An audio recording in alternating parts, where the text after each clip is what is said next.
He's about to show them that their welfare depends ultimately solely on him, and not on any of the secondary things that we so easily put our trust in.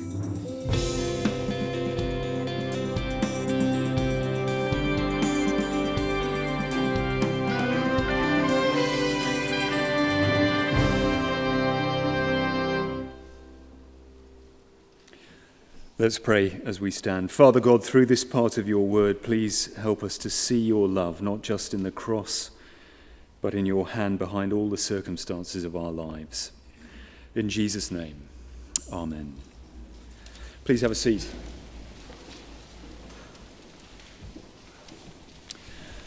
Several years back, when our daughter Naomi was just a toddler, we were on holiday and Tess took the children into a shop to get an ice cream. And Naomi came out with delight all over her face. She started running towards me to show me. She tripped, she fell, the ice cream went splat, her face went smack on the pavement. And I'm ashamed to say that my first thought was, well, thank you very much, Lord. You could have stopped that. Isn't that awful? And yet, isn't that typical of all of us when circumstances are not what we want? I wonder what has made you think your hardest thoughts against God. When have you most thought he's failed you?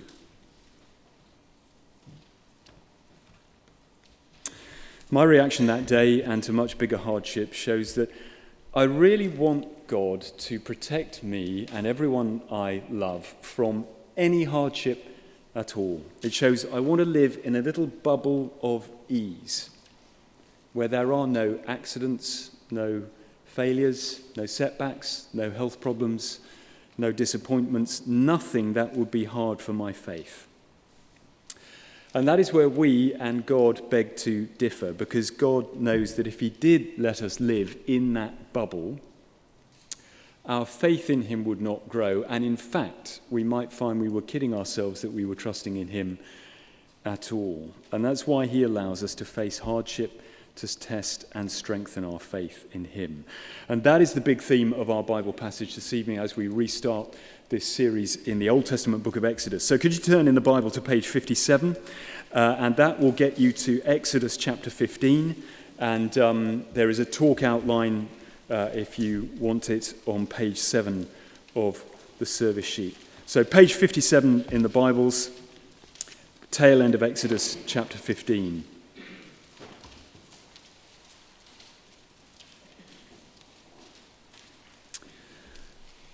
This time last year, you may remember we did Exodus 1 to 15, which we called the Great Rescue, because those chapters tell how the Lord rescued his people from Egypt, through the 10 plagues, the Passover, the Red Sea crossing. And we rejoin the story, by which I mean true story, history that really happened from Exodus 15 onwards.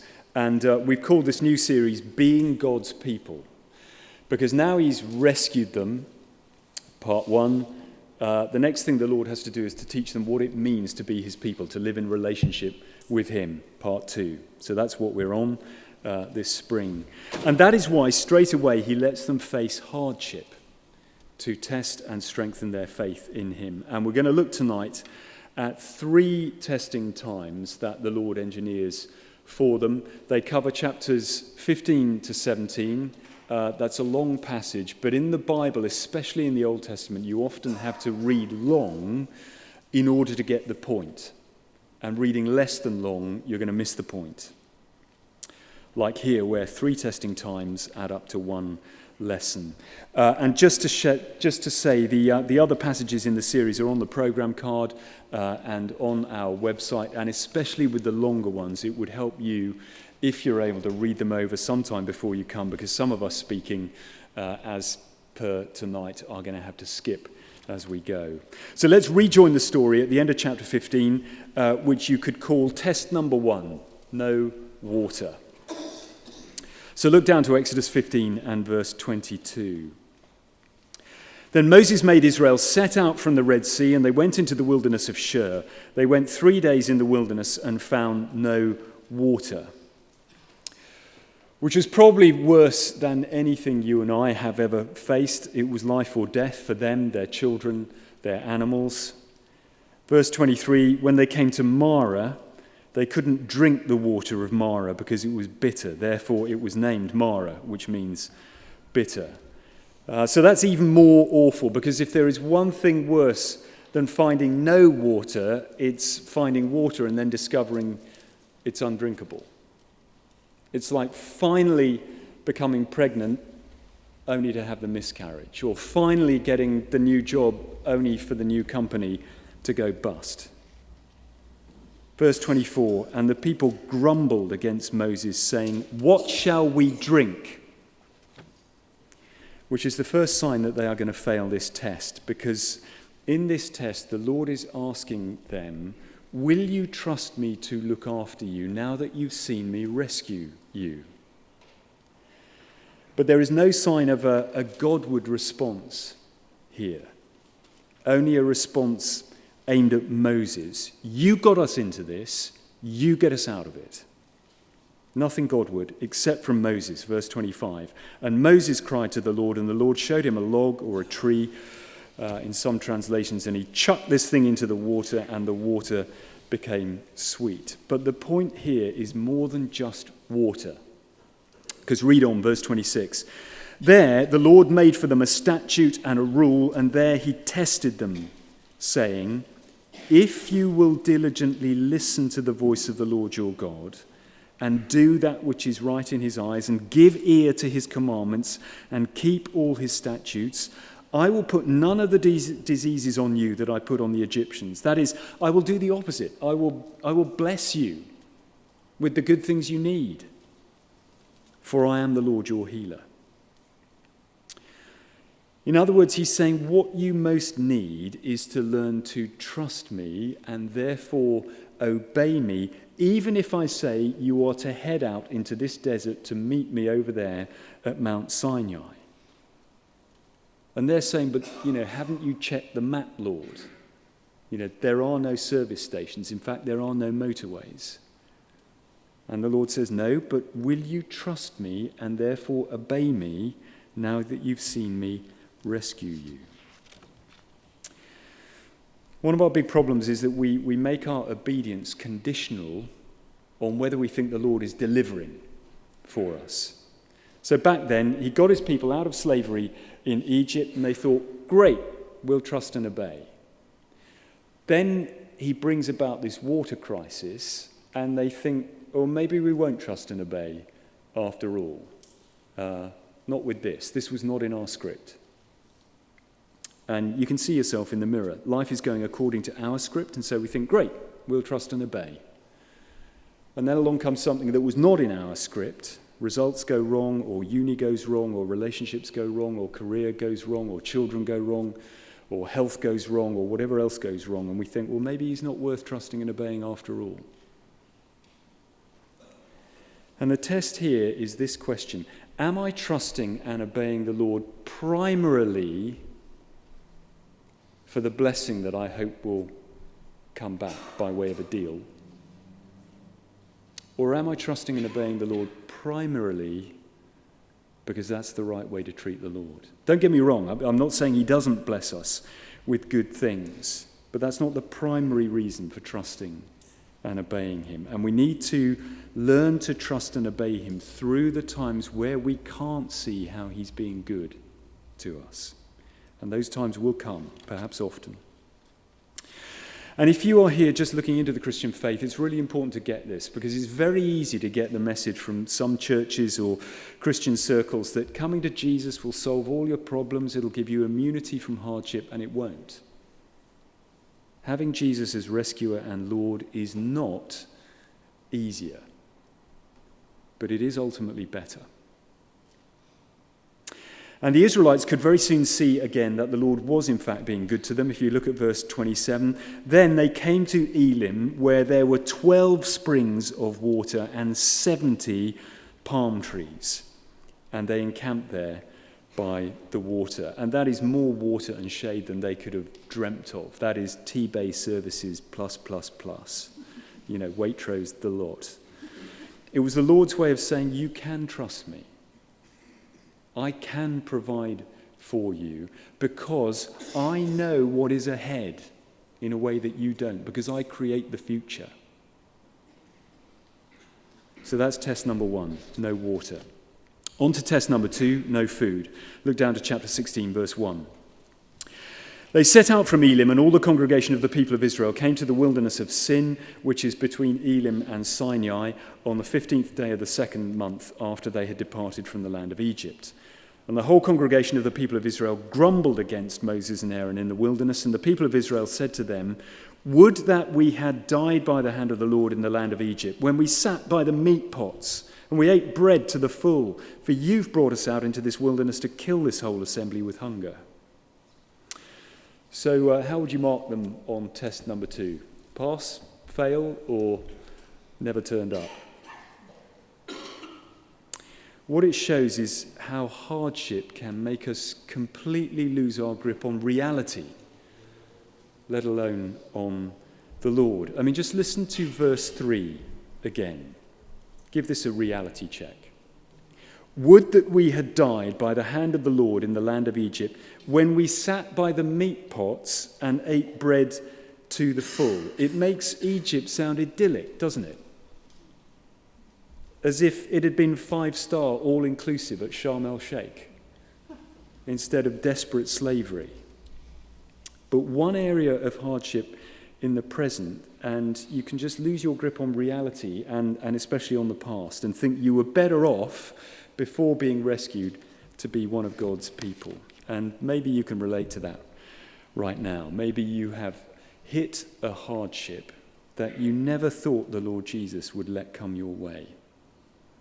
Maybe even a hardship because you have come to faith in the Lord Jesus, like family disapproval or breaking up with a non-Christian partner or something that it has precipitated. And that one area of hardship in the present makes you think, well, maybe I was better off before being rescued to be one of Jesus' people. What's the Lord's response? Look at verse 4. Then the Lord said to Moses, right, that's it, I'm fed up of these people. He's so much more gracious than that, isn't he? Look at verse 4. Then the Lord said to Moses, behold, I am about to rain bread from heaven for you, and the people should go out and gather a day's portion every day, that I may test them whether they will walk in my law or not. Then skip to verse 11. And the Lord said to Moses, I've heard the grumbling of the people of Israel. Say to them, at twilight you shall eat meat, and in the morning you shall be filled with bread. Then you shall know that I am the Lord your God. So they've just said, do you remember how Egypt gave us all that wonderful stuff, that beef fata and the flatbreads? And the Lord is about to show them it wasn't Egypt that gave them those things. It was him giving them those things in Egypt. The Lord who feeds everyone everywhere, whether they acknowledge him or not. And he's about to show them that he can still do it in the desert without any help at all from Egyptian agriculture. In other words, he's about to show them that their welfare depends ultimately solely on him, and not on any of the secondary things that we so easily put our trust in instead. For example, when we trust in our firm or the NHS or whoever to guarantee our job, or when we trust in our children's schools, maybe very carefully chosen by us, maybe paid for by us, to guarantee how our children turn out, or when we trust in our surgeon or in our treatment to guarantee how long we live, when we ought to be trusting our jobs and our children and our health and our lives and everything to the Lord. He's the one it all depends on. So look at verse 13. In the evening, quail came up and covered the camp. So there's the meat, a migrating flock blown in by the Lord, by the wind. And in the morning, dew lay around the camp. And when the dew had gone up, there was on the face of the wilderness a fine flake-like thing, fine as frost on the ground. And when the people of Israel saw it, they said to one another, "What is it?"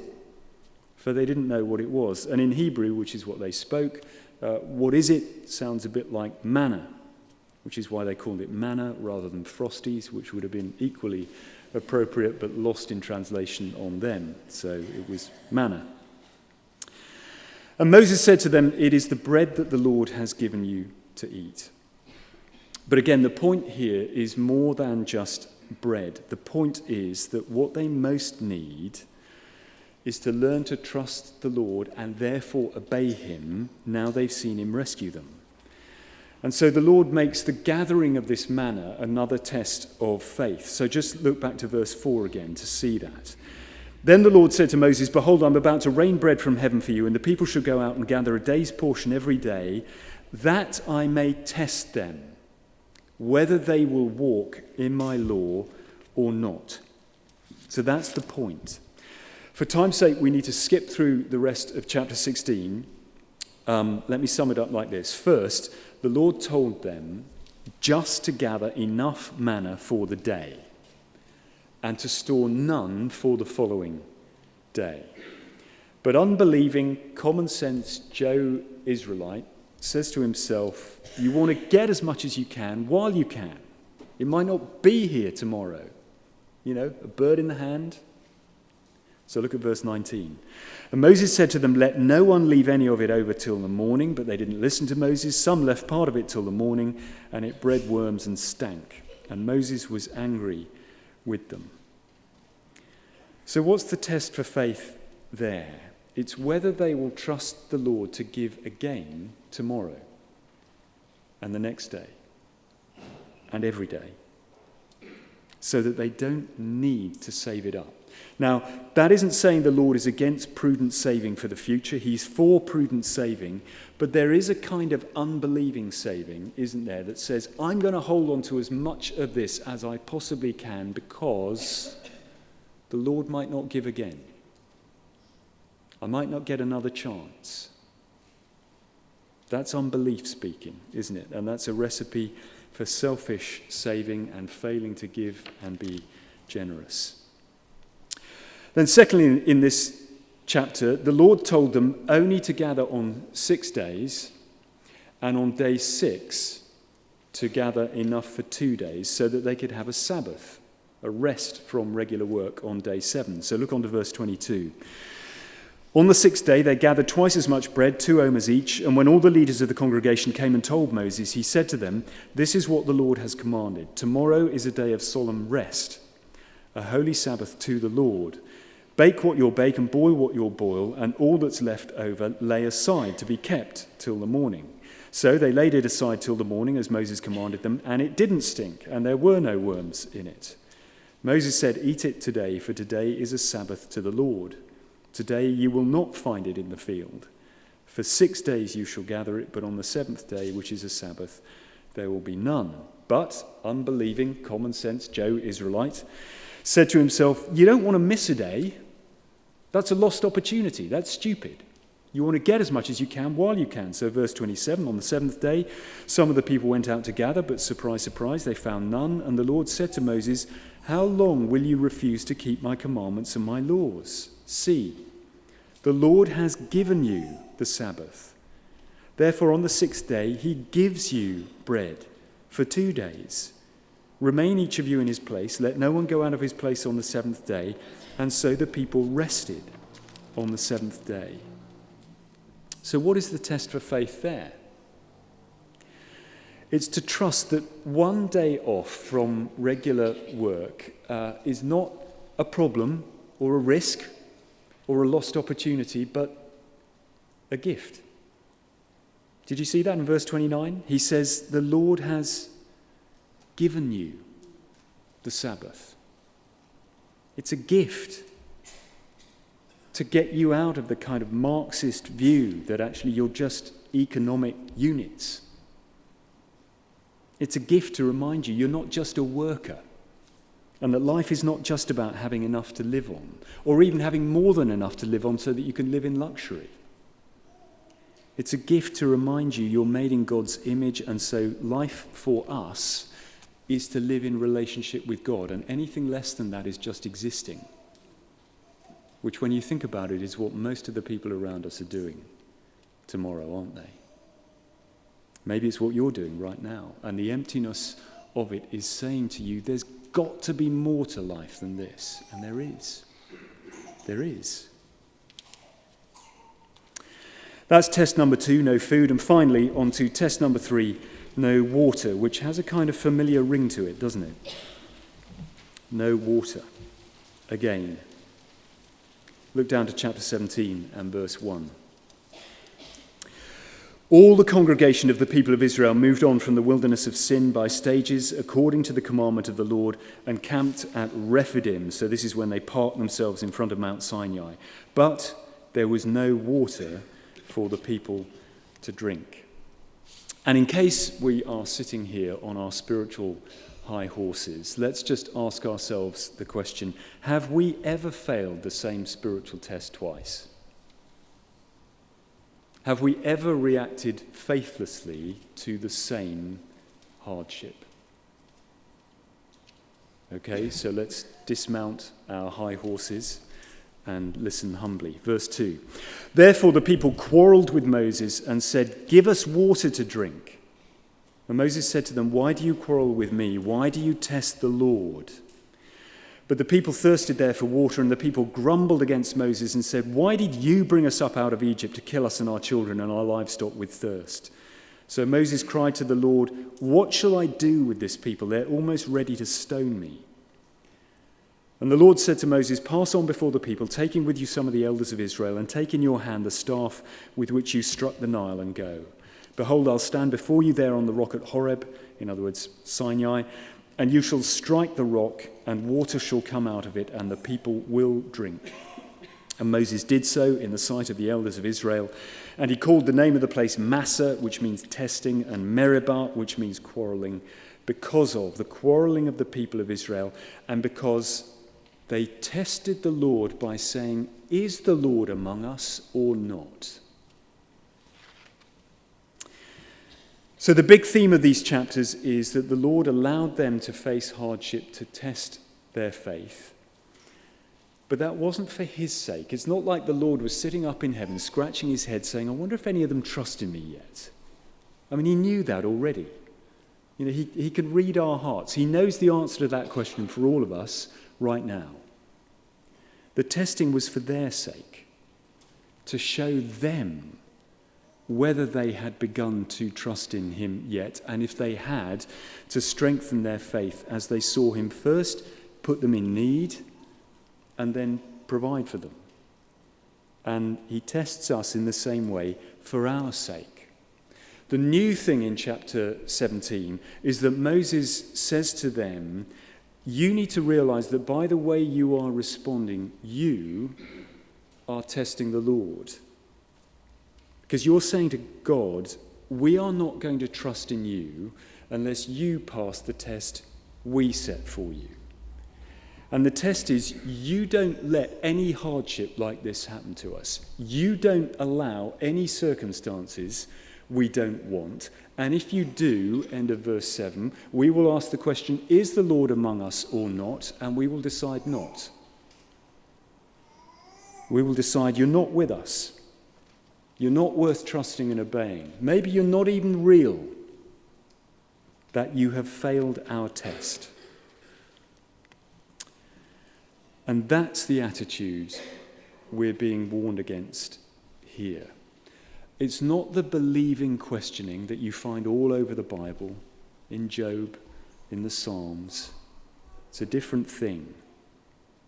And we're warned against it here because, as we saw in our other readings, the warning is picked up in Psalm 95. That is then quoted in Hebrews 3, which is addressed to us. And it says to us, you and me, today, if you hear his voice, do not harden your hearts as they did.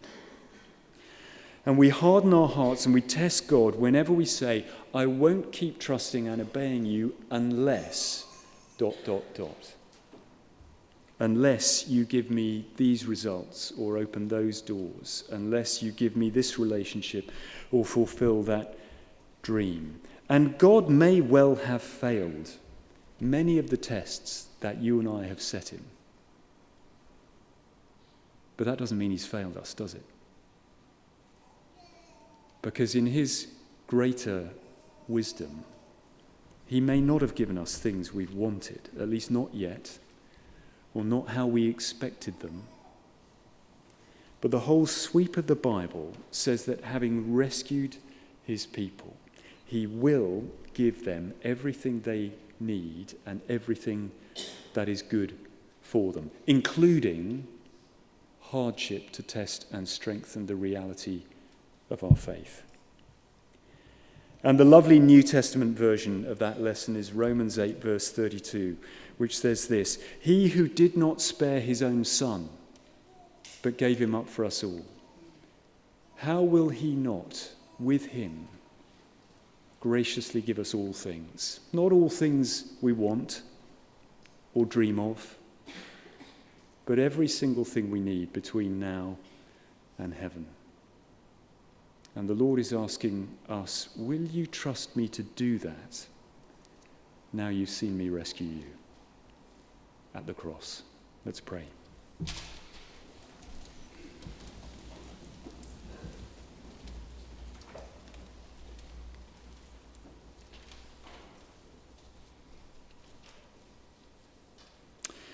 Father God, I've confessed in that opening illustration, and we confess that we see ourselves in the mirror here of your Old Testament people. We confess that faced with hardship, we forget your past goodness, we doubt your present goodness, we set you tests of your future goodness. We even think that we'd be better off sometimes not being your people. Father, forgive us. And please help us to trust that you who did not spare your own son, but gave him up for us all, that you will give us all that we need in your greater wisdom. And please help us to trust that in all the circumstances of our lives that you allow, you are working as a loving Father for the good of your children. In Jesus' name we pray. Amen.